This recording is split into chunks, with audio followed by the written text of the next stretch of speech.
Hai guys, Assalamualaikum. So, hari ni saya nak tunjuk lampu yang sangat tahan, yang masuk kedai habis, masuk kedai habis. Tada! Okay, OLED UFO light. So, sekarang lampu ni kita dah ada version baru dan kita ada yang version kecil. Haha.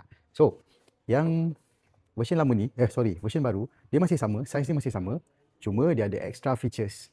So, dia ada lampu putih, lampu kuning, lampu antara putih dan kuning, dan dia ada sekarang lampu merah. Lampu merah dan lampu merah kelip-kelip. Okey, untuk yang ni, yang saiz macam saiz yang lama ni, dia 9,000 mAh, dia boleh tahan 10 ke 24 jam. Selalu kita pakai malam kan. Kalau kita pakai malam tu mungkin dalam 3 ke 4 malam boleh tahan. Lumen dia, max lumen dia 1300 lumen. Okey, dia charge pakai type C.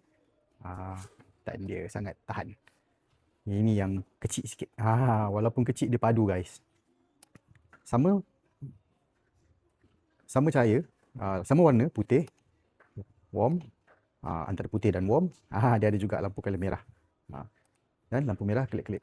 Yang ni lumen dia 700 lumen, boleh tahan pun sama juga 10 hingga 24 jam. Tapi bateri kapasiti dia kurang sikit, 6,000 mAh saja. Tapi kalau ikutkan saiz, dia memang berbeza lah saiz dia. Yang ni dia kecil sikit, yang ni dia besar sikit. Dan juga standby, kita akan keluarkan juga dia punya lampshade macam ni daripada CC Works. So, korang standby. Oh, lupa. Kalau korang beli yang kecil ni dia dapat sekali dengan case. Dia dapat sekali dengan casing. Untuk yang besar ni, casing dia jual berasingan. Okay? So, mana korang nak dapat? Paling wow.